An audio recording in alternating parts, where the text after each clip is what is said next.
The great chamber of the Galactic Council hummed with quiet conversation.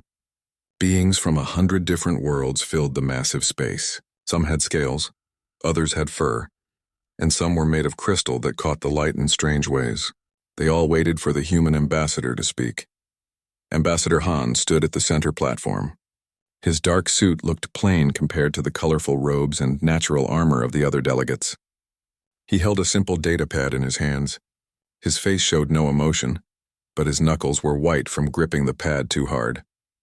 Honored members of the Galactic Council, Han began. His voice echoed through the chamber. I come before you today to deliver Earth's final message. A ripple of confusion spread through the crowd. The Velthros delegate, a being made of living crystal, leaned forward. Its body made a sound like wind chimes. Final message. What does this mean? Han took a deep breath. After 200 years of faithful service, humanity is leaving the Galactic Council. Effective immediately, Earth withdraws from all treaties, agreements, and obligations. The chamber erupted in noise. Delegates shouted questions in dozens of languages. The translation devices struggled to keep up. Captain Yule watched from the observation deck above. He wore the dark blue uniform of Earth's defense fleet. His jaw was tight as he observed the chaos below. The council chairman, a tall Velthros named Velthren, struck his staff against the floor. The sound rang out like a bell. Silence fell gradually. Ambassador Han, this is unexpected. Surely Earth does not mean to sever all ties. What has prompted this? Emotional decision? Han's expression hardened. Emotional? Chairman, my people have given everything to this council. We've repaired your stations when they failed. We've rescued your ships from dead space. We've maintained trade routes through sectors you deemed too dangerous for your own crews. And what did we ask in return? He paused, looking around the chamber. We asked only for the same rights as any member species. The right to expand. The right to grow. When we requested permission to settle the Outer Rim territories, you denied us. You said humans were too unpredictable, too aggressive, too dangerous to be trusted with expansion. The Quelnar delegate, an amphibious being with smooth blue skin, raised a webbed hand. The Outer Rim is unstable. We were concerned for Earth's safety. Concerned? His voice rose slightly. Or concerned that humans might become too independent. That we might not need the council anymore? Chairman Velthren's crystal body flashed with colored light. Ambassador, you are upset. Take time to reconsider. Earth needs the council's protection. The galaxy is dangerous for a species alone. Han smiled, but there was no warmth in it. That's where you're wrong, Chairman. We don't need you. We never did. But you needed us. You just never bothered to notice. He placed the datapad on the platform. This contains all access codes, maintenance protocols, and operational data for every human-built station, facility, and system in council space. We're leaving it all to you. Good luck. Han turned and walked toward the exit. The chamber was silent. No one seemed to believe what was happening. Captain Yule met Han at the observation deck exit. Well said, Ambassador.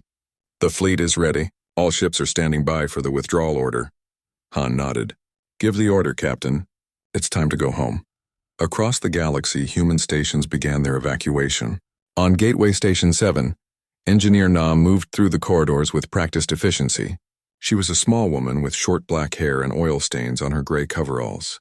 Behind her, a team of technicians dismantled equipment and packed supplies. Take everything that's ours, Na said. Tools, spare parts, personal items. Leave the station intact, but take our modifications and upgrades. Let's see how they manage without us. A young technician named Hyun looked worried. Engineer Na, this station has been here for 70 years.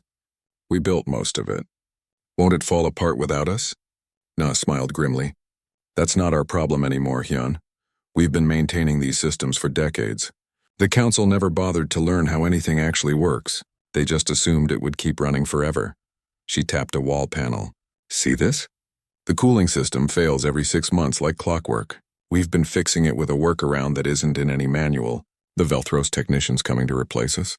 They don't know about it. They'll follow their protocols, and when those don't work, they'll panic. Hyun frowned. Is that fair? People depend on this station. Na's expression softened. We tried to teach them, Hyun. For 200 years we tried. They weren't interested in learning. They just wanted us to fix things and go away. Well, now we're going away. If they want their stations to work, they'll have to figure it out themselves. The evacuation took 3 weeks. Every human ship, every transport, every tiny shuttle began the journey home. The council watched with a mixture of confusion and contempt. Most members believed the humans would return within months, begging to be readmitted. On the council floor, Chairman Velthrin addressed the assembly. The human departure is regrettable but not catastrophic. We have assigned replacement crews to all abandoned positions. Velthros technicians will maintain the stations. Quelnar diplomats will handle mediation. Prexian security forces will patrol the trade routes. The Prexian delegate, an insectoid being with black armor and multiple eyes, clicked its mandibles. Chairman, the humans performed many specialized functions. Are we certain we can replace them so easily? Velthrin's body flashed with confidence. The humans were competent, yes, but they were not irreplaceable. Our species have existed for millions of years. Humanity is barely out of their infancy. We will adapt. The council will continue as it always has, the other delegates murmured in agreement. A few expressed concern, but most seemed relieved. Humans had always been troublesome. They questioned orders. They improvised instead of following protocols. They treated other species as equals rather than showing proper deference to elder civilizations. The galaxy would be better without them. Captain Yule stood on the bridge of his flagship as it jumped to hyperspace. Earth was 3 weeks away. Behind them, the council space grew smaller and smaller until it vanished entirely. All ships accounted for, Captain, reported his first officer. No casualties. We're going home. Yule nodded slowly. Yes, we're going home. And we're never looking back. In the depths of space, the last human transport jumped away from Gateway Station 7. The Velthros technicians took their positions, confident in their superior intellect and advanced training. They didn't notice the small warning light blinking on panel 73. It was just a minor alert. Nothing important. It wouldn't become critical for another 3 months. 3 months had passed since the humans left. The galaxy continued as it always had. The council met regularly. Trade ships moved between worlds. Everything seemed normal. Then Gateway Station 7 stopped responding. The warning came at 0400 station time. The Velthros technicians on duty noticed power fluctuations in Sector 9. They followed standard protocols, checking each system according to the manual. Everything tested normal. The fluctuations continued. By Aero 800, the fluctuations had spread to Sectors 7 and 8. The lead technician, a crystalline being named Kelthar, grew concerned. He opened the maintenance files left by the humans. The documents were extensive, but they were confusing. Humans wrote notes in casual language with strange abbreviations. Check the thing behind panel 7.3 meant nothing to a Velthros mind that thought in precise mathematical terms. Kelthar decided to apply a comprehensive diagnostic scan. This was the logical solution. The scan would identify all problems and provide systematic repairs. He initiated the scan at 0900. At 1100, the main cooling system failed. The station held 15,000 beings from 20 different species. When the temperature began rising, panic spread quickly. The Velthros technicians worked frantically, but the cooling system was old. It had been installed by humans 70 years ago. The humans had maintained it with modifications that weren't in any official documentation. Engineer Na's workaround was simple once you knew about it. A bypass valve had to be manually adjusted every 6 months. The humans had done this so routinely that they never thought to document it. The Velthros never knew it existed. The council sent emergency teams. They managed to evacuate the station before anyone died, but Gateway 7 went dark. The critical trade hub that had operated flawlessly for 70 years was now abandoned. Chairman Velthrin called an emergency meeting. This is unfortunate but isolated. One station failure does not indicate a pattern. He was wrong. Captain Day guided his merchant ship through the Quelnar trade corridor. He was a stocky man with gray in his hair and laugh lines around his eyes. His ship was old but well-maintained.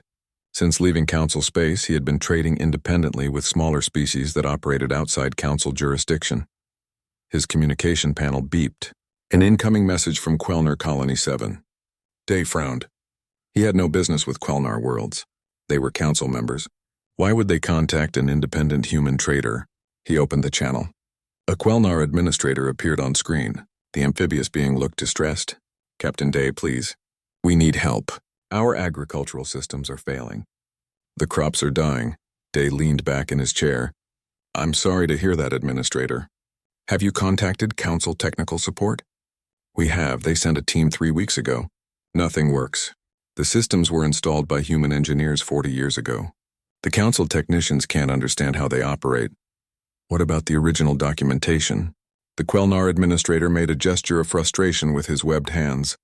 The documentation is there, but it's incomplete. The human engineers made so many modifications over the years. They never wrote everything down. They just knew how it worked. Day rubbed his face. Administrator, I'm sympathetic, but Earth is no longer part of the Council. We don't have authorization to work in Council space. Please, Captain. Our colony has 2 million beings. If the crops fail, we'll face famine. I'm not asking as a Council member. I'm asking as someone who needs help. We'll pay any price. Day was quiet for a long moment. Finally, he sighed. Send me the system specifications. I'll take a look, but I can't promise anything.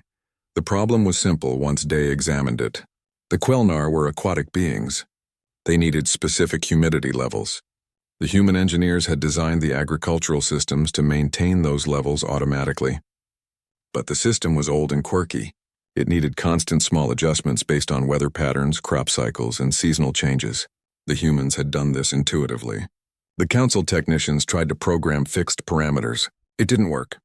Day fixed the immediate problem in 3 days, but he knew it would fail again. The system needed someone who understood it. Someone who could feel when something was wrong before the sensors registered it. Someone human. The Quelnar administrator was grateful. Thank you, Captain. How can we repay you? Day shook his head. Just remember this. Humans didn't just maintain your systems. We understood them. There's a difference. On the Council floor, tensions were rising. The Prexian Hive Queen stood before the assembly. Her black armor gleamed under the lights. 3 of my colony ships are stranded in the Shattered Belt. Pirates have disabled their engines. I request immediate Council assistance. Chairman Velthrin consulted his datapad. The nearest Council defense fleet can reach you in 17 days. 17 days. My people will starve in 10. I apologize, Hive Queen, but our forces are stretched thin. We're dealing with multiple emergencies across Council space. The Prexian's mandibles clicked with anger. When humans patrolled that sector, response time was 3 days. Maximum. The humans operated outside proper protocols, Velthrin said stiffly. They took unnecessary risks. Our forces follow proper procedure. Your proper procedure will kill my people. The argument continued, but nothing changed. The Council had rules. The rules could not be bent. 17 days was the best they could do.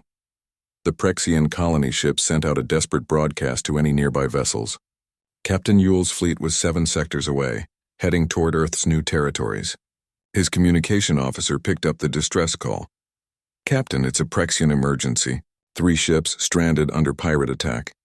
Yule studied the star charts. Not our sector. Not our problem. The officer hesitated. Sir, it's 3 days from our current position. I know where it is, Lieutenant. Sir, they have civilians, children. Yule was quiet. His hand drummed on the armrest of his command chair. Finally, he cursed softly. Adjust course. Maximum speed. But we're not engaging under Council authority. This is a humanitarian response from an independent power. Make that clear in all communications. Yes, sir. The fleet changed course. They reached the stranded colony ships in 2 days and 16 hours. The pirates fled at the sight of human warships. Yule's engineers repaired the damaged engines. The Prexian Hive Queen's personal message of thanks was formal but sincere. Yule never replied. He had his fleet continue toward Earth territory. But he noticed something interesting. The Council took 17 days to respond. Humans took less than 3, and they weren't even trying to be fast. They just were. Back on the Council homeworld, Ambassador Wu sat in her small apartment and watched news feeds from across the galaxy. She was a tall woman with sharp eyes and a calculating mind. Unlike Han, who had delivered the withdrawal speech, Wu stayed behind to observe. She had no official position now. She was just a human living in Council space, watching. The news was fascinating. Gateway Station 7 abandoned. Agricultural failures on 17 Quelnar colonies. Pirate attacks increasing by 40%. Medical emergencies taking twice as long to resolve. Trade route efficiency down 23%. All in just 3 months. Wu made notes on her personal datapad. She sent encrypted reports back to Earth every week. The pattern was clear. The council was falling apart. Not quickly, not dramatically, but steadily, like a machine losing its lubricant. Everything still worked, but the friction was building. Parts that once moved smoothly now ground against each other. Chairman Velthran appeared on screen, giving a speech about temporary adjustments and transitional challenges. He looked confident. His crystal body flashed with certainty. Wu smiled. He had no idea how bad it was going to get. In the depths of council space, automated systems continued operating. Most of them were human-built. They had been designed to run for decades without maintenance. But eventually everything breaks down, and when they did, there would be no humans to fix them. The galaxy was about to learn a hard lesson. Some things can't be replaced with protocols and procedures. Sometimes you need someone who knows how to improvise, someone who can look at a broken machine and figure out what's wrong without a manual. Sometimes you need a human, and the humans were gone. 6 months after humanity left, the galaxy's economy began to tremble. The hyperspace trade routes had always been dangerous. Asteroids, radiation storms, and pirates made every journey a risk. But for 200 years, those risks had been manageable. Human patrol fleets had maintained constant presence on the major routes. They didn't wait for permission to engage threats. They saw a problem. They dealt with it. Now the routes were protected by Council defense forces. These forces were professional and well-trained. They followed strict engagement protocols. When a merchant ship reported pirates, the Council forces would verify the claim, confirm jurisdiction, request authorization from the local sector commander, and then respond. By that time, the pirates were usually gone. Merchant Captain Day watched the news reports with dark amusement. Pirate attacks had tripled in 6 months. Trade insurance costs were skyrocketing. Ships that once made the journey between sectors in 3 days now traveled in convoys that took 8 days. The economy was slowing down. "Captain, we have another job offer," his first officer said. She was a young woman named Min, who had worked for a council shipping company before joining Day's crew. "The Talvarian Consortium wants us to transport medical supplies through the Broken Ring sector." Day whistled. "The Broken Ring? That's pirate heaven. What are they paying?" "Triple the standard rate." "Not enough. Tell them 5 times standard plus hazard bonuses for the crew." Min's eyes widened. "Captain, they'll never agree to that.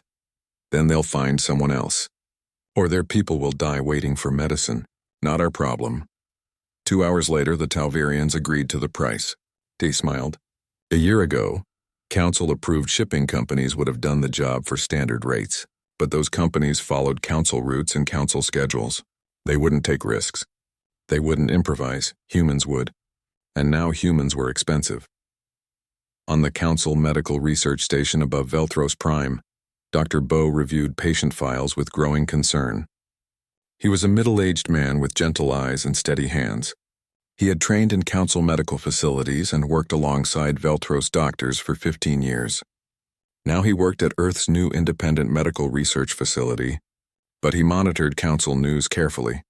A plague had broken out on Velthros colony world Delta 7. It was a fast-moving virus that attacked the crystalline structure of Velthros bodies. The Council's medical response team had arrived within days. They had established quarantine protocols, analyzed the virus, and begun developing a treatment. Everything by the book, everything correct, and people were dying. Bo pulled up the Council's medical reports. He read through the treatment plans. They were thorough and scientifically sound. They would work. Eventually. In 6 to 8 months, they would have a proper vaccine. In the meantime, they were treating symptoms and maintaining quarantine. Bo shook his head. He remembered a similar outbreak 12 years ago. He had been part of the human medical team. They had followed the same protocols for about 3 days. Then they got creative. Humans tried unproven treatments. They combined medications in ways that weren't in any manual. They took risks. Some of those risks failed, but some worked. They had contained that outbreak in 6 weeks, not 6 months. The current death toll on Delta 7 was approaching 10,000. Bo sent a carefully worded message to an old colleague still on the Council medical team. He suggested 3 experimental treatments that might help. The response came back within hours. "Thank you for your input, Dr. Bo. However, these treatments have not been properly tested. We cannot administer unproven medications to patients. It would violate medical protocols." Bo closed the message. He had expected that response. Rules were rules. Even when people were dying, Engineer Na stood in the command center of Earth's new shipyard facility. The shipyard floated in the orbit of a dead moon, far from Council space. Through the viewport, she could see 12 new ships under construction. They were sleek and fast, designed with human ingenuity freed from Council regulations. "How's the antimatter containment field testing?" she asked her assistant. Hyun looked up from his datapad. 98% efficiency. Better than the Council's best facilities, Na nodded. Good. What about the new FTL drive design? It's working, but it's risky. The calculations suggest a 5% chance of catastrophic failure. And the Council-approved design? 0.1% failure rate. Na smiled. But our design is 40% faster, right? Yes, but no buts, Hyun. Here's what you don't understand yet. The Council builds for safety. They minimize every risk. That's fine if you want to go slow. But humans, we build for performance. We accept some risk because the reward is worth it. She pointed at the ships under construction. Those ships will be faster than anything in Council space. They'll be more maneuverable, more efficient, and yes, slightly more dangerous to operate. But give them to human crews who know how to push limits. They'll dominate. Across the galaxy, the pattern repeated. Human colonies were established in places the Council had declared uninhabitable. Radiation zones, asteroid fields, the corona of a dying star.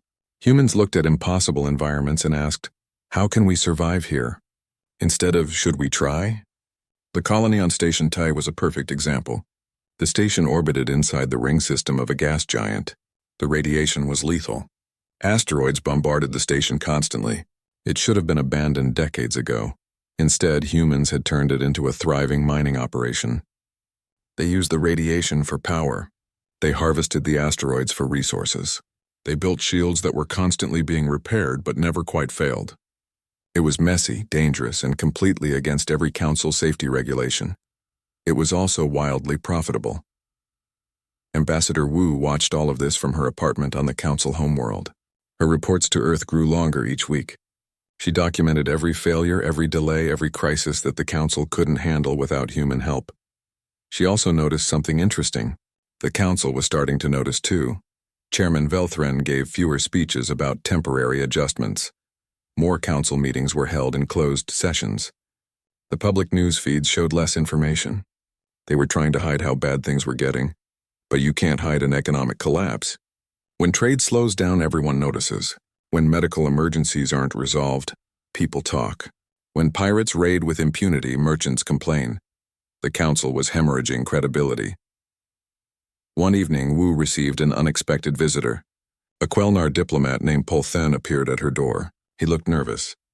"Ambassador Wu, may I speak with you privately?" Wu let him in. She offered him water, which he gratefully accepted. Quelnar needed constant hydration. "I'm not an ambassador anymore," she said. "I'm just a private citizen." "Of course. But you still communicate with Earth, yes?" Wu's expression didn't change. "I have friends and family on Earth, if that's what you're asking." Pol then leaned forward. "I'm here unofficially. Some Council members are concerned. We're beginning to understand that perhaps we made a mistake when Earth left." "Perhaps, definitely, we made a mistake. A serious one. And we need to fix it." Wu poured herself tea. "What exactly do you want, Polthen?" "We want to open negotiations. To discuss Earth's possible return to the Council. With better terms, of course. We understand now that humanity's contributions were undervalued." "Undervalued." Wu's voice was cold. "You treated us like servants. We built your stations, patrolled your space, fixed your problems, and you told us we were too dangerous to be trusted with expansion. Now everything's falling apart and you want us to come back and fix it?" Polthen's blue skin darkened with embarrassment. "Yes, I know how that sounds. But Ambassador, people are dying. The galaxy needs human expertise. Surely Earth wants to help. Earth wants respect. Earth wants independence. Earth wants to be treated as an equal power, not a useful tool that you take out when something breaks." "And if the Council agreed to that? If we offered Earth full membership rights, equal status with the elder species?" Wu was quiet for a long moment. "Send an official delegation to Earth, present your offer. But understand something, Polthen. Humanity doesn't need the Council anymore. You need us. That changes everything." After the Quelnar left, Wu sent an encrypted message to Earth. The game was changing. The Council was ready to talk. The question was, what did humanity want? In Earth's new territories, the answer was becoming clear. Humans wanted freedom. They wanted to push boundaries. They wanted to explore, expand, and experiment without anyone telling them no. They wanted to be human. Unrestrained, uncontrolled, unlimited. And the galaxy was just beginning to understand what that meant. 1 year after humanity left, Gateway Station 7 exploded. The disaster happened at 1437 station time. The Velthros technicians had been preparing a comprehensive systems upgrade. They had spent months planning it. Every calculation was perfect. Every procedure was approved. The upgrade would modernize the entire station, bringing it up to current Velthros efficiency standards. They began the upgrade at 1400. 37 minutes later, the main reactor destabilized. The explosion was visible from 3 star systems away. 15,000 beings died instantly. Another 10,000 died in the rescue operations that followed. Gateway Station 7, the jewel of council infrastructure, was gone. Chairman Velthrin stood before the council assembly. His crystalline body had lost its usual bright colors. He looked gray and old. "We have completed the investigation," he said quietly. "The technicians followed every protocol correctly. The upgrade plan was sound, but they did not account for 70 years of human modifications." He paused, his body flickering with dim light. The humans had made thousands of small changes to the station over the decades. None of them were documented properly. Each change was minor, but together, they made the station into something unique. When we tried to upgrade it using standard procedures, we disrupted systems we didn't know existed. The chamber was silent. Every delegate understood what Velthrin was really saying. The council had killed Gateway Station 7 by trying to improve it. The Prexian Hive Queen's voice cut through the silence. "How many other stations have human modifications?" Velthrin didn't want to answer, but he had to. All of them. Every station, ship, and facility that humans worked on has been altered in ways we don't fully understand. "Then we're sitting on bombs," the Hive Queen said flatly, "waiting for the next time we try to fix something and accidentally destroy it." In his private chambers, Velthrin did something he had never done before. He watched recordings of human work crews. Hours and hours of footage. He watched Engineer Na crawl through access tunnels, making adjustments with tools that weren't in any equipment manual. He watched human technicians argue about the best way to fix a problem, trying 3 different solutions before finding one that worked. He watched human ship captains make split-second decisions in combat, ignoring tactical computers and trusting their instincts. He began to understand. Humans didn't follow rules because they didn't trust rules.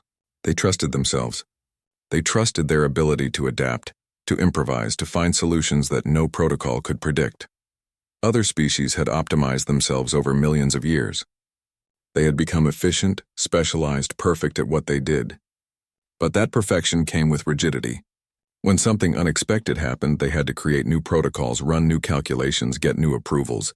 Humans just figured it out. Right there, in the moment. Without asking permission, Velthrin pulled up Earth's recent activity reports. Human colonies were spreading fast. They had established settlements in 47 systems, many of them in territories the Council had marked as too dangerous to explore. Human ships were faster than Council vessels. Human technology was advancing rapidly, unrestrained by Council safety regulations, and human population was growing. Before leaving the Council, Earth had 3 billion people. Now, with colonies across dozens of worlds, the human population had reached 5 billion and was climbing. The chairman felt something he had never experienced before. Fear. Not fear of human weapons or aggression.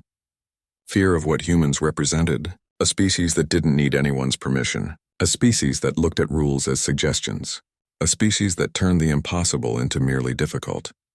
If humans continued growing unchecked, in 50 years they would be a major power. In 100 years they might dominate the galaxy, not through conquest but through simple superiority. They would out-innovate, out-adapt, and out-survive everyone else. A message appeared on Velthrin's private console. It was from the Prexian Hive Queen. "Chairman, we need to talk, alone." They met in a secure chamber, just the 2 of them. The Hive Queen's black armor gleamed in the dim light. Her multiple eyes studied Velthrin carefully. "You've realized it too," she said. It wasn't a question. "Realized what?" that we made a catastrophic mistake, not just in letting humans go, in how we treated them from the beginning. Velthrin's body flickered. Explain. We thought humans were useful servants, competent technicians, good at fixing things. We never understood what they actually were. The Hive Queen clicked her mandibles thoughtfully. They're not a servant species, Chairman. They're a pioneer species. They're explorers, innovators, chaos bringers. They make impossible things possible. They're dangerous, Velthrin said. Yes, but not in the way we thought. They're dangerous to our way of life, our comfortable, controlled, predictable galaxy. Humans don't accept limits. They push boundaries. They break rules. And where they go, change follows. What do you suggest? The Hive Queen was quiet for a moment. I've been thinking about this a lot. We have 3 options. 1, we try to contain them. Launch a war, establish blockades, limit their expansion. 2, we ignore them and hope they stay in their territory. 3, we swallow our pride and ask them to come back. As equals. A war with humanity? Velthrin's body flashed with alarm. They would lose. They're one species against hundreds. Would they? The Hive Queen's voice was skeptical. Human ships are faster. Their crews are better at adapting to unexpected situations. Their colonies are in places we can't reach.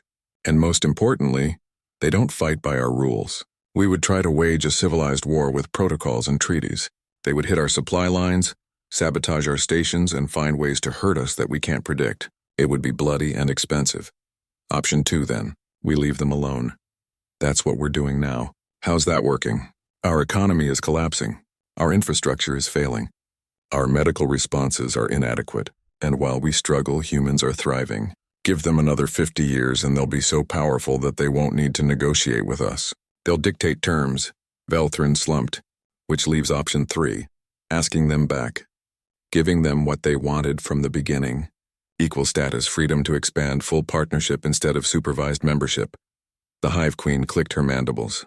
It's humiliating, but it's the only option that doesn't end in disaster. The Council will never agree. The elder species won't accept humans as equals. We've existed for millions of years. Humans are barely spacefaring. Then the elder species will learn a hard lesson. Age doesn't equal capability. Tradition doesn't equal competence. The Hive Queen turned to leave. Talk to your colleagues, Chairman. Make them understand. We need humans. And every day we wait makes our negotiating position weaker. On Earth, Admiral Jin stood on a balcony overlooking the new capital city. The city was built into the side of a mountain, with towers that reached toward the sky. Ships came and went constantly, carrying people and resources to the growing colonies. A message arrived on her personal communicator. It was from Ambassador Wu, still on the Council homeworld. The Council wants to negotiate. They're ready to offer real terms. Equal status, expansion rights, full partnership. What should I tell them? Jin smiled. A year ago, Earth would have jumped at that offer. Now, things were different. She dictated a response. Tell them we'll consider it. But make clear that Earth is no longer petitioning for membership. If the Council wants humanity's cooperation, they need to earn it. We're not coming back as the galaxy's handymen. We're coming back as a sovereign power. Take it or leave it. She sent the message and looked out at the city. Humans had built this in 1 year. What could they build in 10? In 100? The galaxy was about to find out. In Council space, another system failed. A medical station lost life support. A trade hub's computers crashed. A defense platform drifted off course. Each failure was small. Each one was fixable. But there were no humans to fix them. And with each failure, the truth became clearer. The Council hadn't just lost a member species. They had lost the foundation that held their civilization together. They had lost the beings who made everything work when it shouldn't, who found solutions when none existed, who turned theory into practice. They had lost the humans, and now they had to figure out how to get them back. 18 months after humanity left, the Devourer fleet arrived. They came from beyond the galactic rim, where no Council ship had ever traveled. They were a nomadic species that moved from system to system, consuming everything. They stripped planets of resources, harvested asteroids, and moved on. Behind them, they left dead systems and empty space. The Council's border sensors detected them 3 days before they entered Council territory. The alert went out immediately. Chairman Velthrin called an emergency session. How many ships? He asked the military commander. Approximately 3,000. ranging from small raiders to massive harvest vessels. They're not slowing down. Mobilize the defense fleets, evacuate border colonies, standard defensive protocols. The Council military moved efficiently. Within 2 days, defense fleets were in position.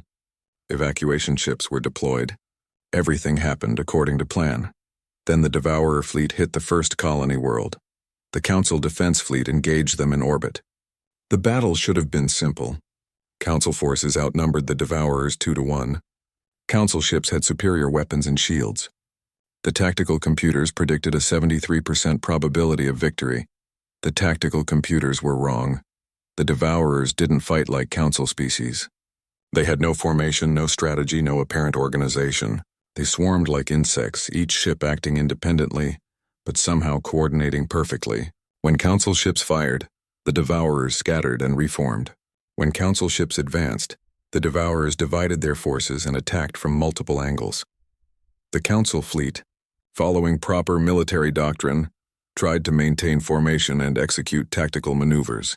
It was like trying to fight a hurricane with a carefully choreographed dance.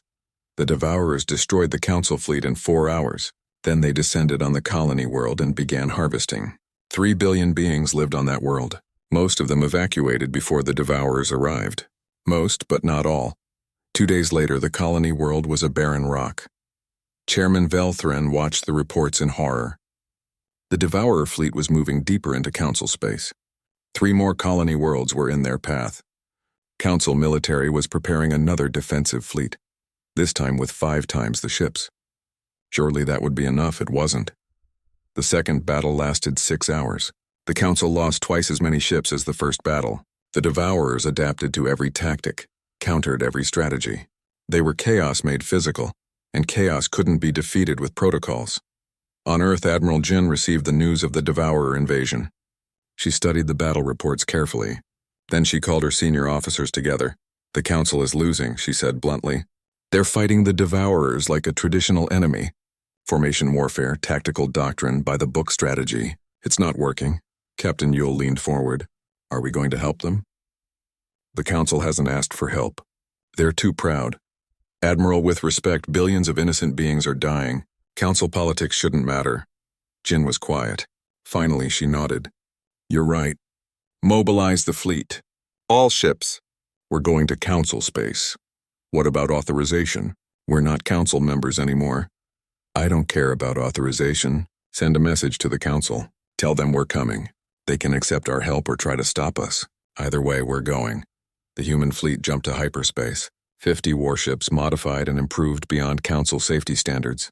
Fast, aggressive, and crude by people who knew how to think on their feet. Captain Yule commanded the lead battle group. His ships reached the third colony world 12 hours before the Devourers arrived. Council evacuation ships were still loading refugees. There was no time to finish. "Council fleet, this is Captain Yule of Earth Defense Force. We're here to assist." The Council commander's response was stiff. "Captain, you have no authorization to operate in Council space. Please withdraw." "Commander, I'm trying to save lives. You can file a complaint later. Right now, tell me your defensive plan." "That's classified military information." Yule cursed under his breath. "Fine, we'll handle this ourselves. Earth fleet, break formation. Alpha through Delta groups, engage the enemy as they appear. Don't wait for my orders. Use your judgment. Echo and Fox groups, protect the evacuation ships. Everyone else be ready to adapt." The Council commander sounded shocked. "Captain, you can't fight without coordinated tactical planning." "Watch us." The Devourers arrived like a swarm of angry wasps. 3,000 ships, no formation, no apparent plan. They just came. The human fleet scattered to meet them. Each battle group acted independently, finding targets and engaging without waiting for central command. When a Devourer tactic worked, human ships changed their approach immediately. When Devourers tried to swarm a single ship, other human vessels provided covering fire without being asked. It was messy. It was chaotic. It looked like complete disorder. It was also effective. The Devourers were used to fighting rigid, predictable enemies. Humans were neither. When Devourers expected humans to retreat, they attacked. When Devourers tried to surround human ships, the humans split up and reformed elsewhere. Every time the Devourers adapted, humans had already changed tactics again. Captain Yule's ship took heavy damage, but he kept fighting. His bridge was on fire. His shields were down to 20%. He was grinning. "This is what we're good at," he shouted to his crew. "This is why they needed us." Meanwhile, Merchant Captain Day arrived with a fleet of civilian vessels. They weren't really civilian. Day had armed his ships with weapons that violated a dozen Council regulations. He joined the battle without asking permission. "Council evacuation ships, this is Captain Day. We'll cover your withdrawal. Get those people out of here." His merchant ships, small and fast, harried the Devourer flanks. They weren't meant for combat, but they were crewed by humans who didn't care about meant for. They made it work. Engineer Na's technical teams did something even more unexpected. They captured a damaged Devourer ship. While the battle raged around them, Na's people boarded the alien vessel and tore it apart looking for weaknesses. "These ships are biological," Na reported to Yule. "They're grown, not built. That means they have biological vulnerabilities. Can we exploit that?" "Give me 3 hours. You have one." Na worked frantically. Her team identified the Devourer ship's primary neural cluster. It was like a brain controlling each vessel. If you disrupted it, the ship became dormant. Na created a weapon that targeted that specific system. It was crude, untested, and probably dangerous. It worked. Human ships started firing Na's new weapon. Devourer vessels began going dark, drifting helplessly in space. The Devourer fleet, which had seemed unstoppable, began to falter. After 18 hours of continuous battle, the Devourers retreated. They had never faced an enemy like humans before. An enemy that adapted faster than they did. An enemy that turned their own chaos against them. The colony world was saved. Most of the population evacuated successfully. The damage was severe but manageable. Chairman Velthran arrived on his flagship 3 hours after the battle ended. He found Captain Yule on his damaged ship coordinating repairs. "Captain Yule, on behalf of the Galactic Council, Thank you," Yule looked at him. The human captain was covered in soot, bleeding from a cut on his forehead, exhausted. "You're welcome, Chairman. I must ask, why did you come?" "We never requested assistance. After how we treated humanity, you had every right to refuse," Yule shrugged. "Because people were dying. You don't need a better reason than that." Velthran's crystalline body flickered with emotion. "We were wrong about your species. We thought you were useful. We didn't understand that you were essential. We treated you as servants when you were actually the foundation of everything we built." "Yeah, you did. But you know what? We already knew that. We didn't leave because we needed your approval. We left because we needed freedom." Ambassador Wu arrived from the Council homeworld. She walked onto Yule's bridge, looked around at the damage, and smiled. "I see you made an impression, Captain." "We did what needed to be done." Wu turned to Chairman Velthran. "The Council wants to negotiate humanity's return.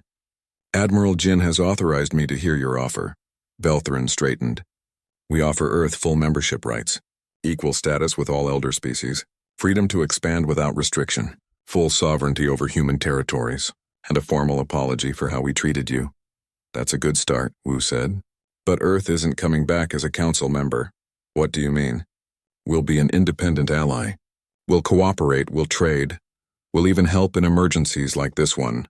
But we're not joining the Council again. We're not following your rules. We're not asking permission anymore. But, Chairman, here's what you need to understand. Humans don't need the Council. We never did. You needed us. You still do. So if you want human cooperation, it's going to be on our terms. Equal partnership between sovereign powers or nothing." Velthran looked at the damaged human ship around him. He thought about Gateway Station 7. He thought about the Devourer fleet and how only humans had been able to stop it. He thought about 18 months of cascading failures and realized that Wu was right. "I accept your terms," he said quietly. Captain Yule laughed. "That was easier than I expected. We learned our lesson, Captain. The hard way."